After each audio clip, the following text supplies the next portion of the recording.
Basic Legal Research, Introduction to Secondary Sources. This learning video has 3 specific goals. First, you'll learn how secondary sources are distinguished from primary law or authority. Second, you'll learn how secondary sources are used. And third, you'll learn about the general types of secondary sources.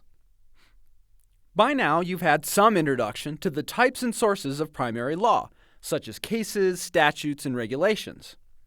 One test to determine if a particular resource is primary law is to ask yourself if the resource is binding on a judge somewhere. Judges are required to follow the law of their jurisdictions, whether that law takes the form of a previous appellate opinion or a legislatively enacted statute. Secondary sources, then, are all the resources that are not primary law.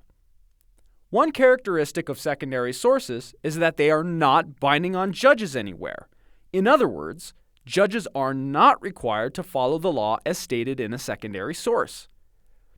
However, they are required to follow the primary law to which the secondary source cites, if that law is binding within their jurisdiction.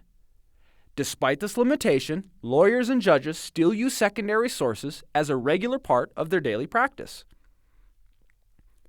Secondary sources serve 3 primary purposes. First, secondary sources explain and interpret the law, usually by stating what the law is, and then by giving examples of how the law has been applied in various circumstances. Second, secondary sources can help you find the law because they give citations to primary law sources. Therefore, secondary sources can be an excellent way of discovering the important statutes and cases within a subject area, particularly if you're unfamiliar with the subject area. Finally, secondary sources show us how to use the law in practice. Secondary sources like form books, pattern discovery sets, and litigation resources give real practical examples of how the law is used.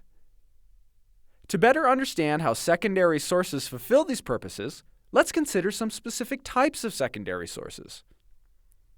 Legal encyclopedias such as American Jurisprudence Second or Corpus Juris Secundum explain the law in a general, non-jurisdictional way. Legal encyclopedias are similar to general encyclopedias in that the subject topics are arranged alphabetically, and like general encyclopedias, legal encyclopedias give a general overview of a topic. Finally, in discussing the topic, legal encyclopedias will often identify or cite to primary law sources relied upon within the subject area. Be aware, however, that these citations are not exhaustive. A treatise or treatise set is another valuable secondary source. A treatise is a work of scholarly research, written by an expert, which cites to and analyzes a particular topic or subject area of law. A treatise can consist of one volume or many volumes, and can discuss a topic as broad as contracts or as narrow as negotiable instruments. Treatises share several characteristics with legal encyclopedias. Both provide commentary on the law, both provide citations to primary law sources, and, in most cases, both are not cited to in legal materials as an original source. Instead, we cite to the primary law cited by the treatise. Despite these similarities, treatises differ from legal encyclopedias in both depth of coverage and the number of citations. Many treatises examine their subject areas in almost microscopic detail, allowing for a comprehensive understanding of even the most minor legal issue. Of course, this makes these treatise sets quite long. Corbin on Contracts, for example, is over 30 volumes. Therefore, unlike legal encyclopedias, which are a good source for an overview of a topic, treatises are best used when you need to understand the nuances of a single particular element of the law or subject area. Another common secondary source is legal journals. Legal journals include law review articles, which are published by law schools, as well as other professionally published legal journals. Law reviews, as the name suggests, review and comment on the law.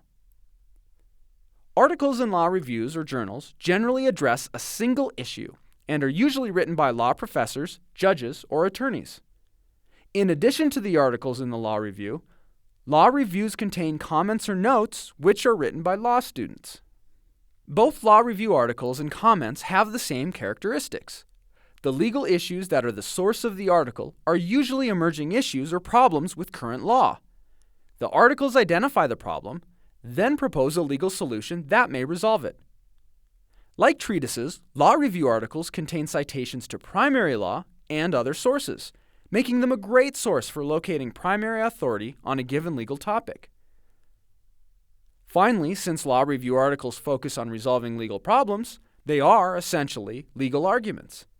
While treatises try to present an objective overview of the law review articles try to persuade the reader towards the solution offered by the author, thus making them an excellent source of arguments. There are other types of secondary sources that lawyers and judges use to learn or understand the law or to make their research easier. These include resources like American Law Reports, or ALRs, restatements of the law, form books, and other litigation guides. These will be talked about in more depth in your legal research class.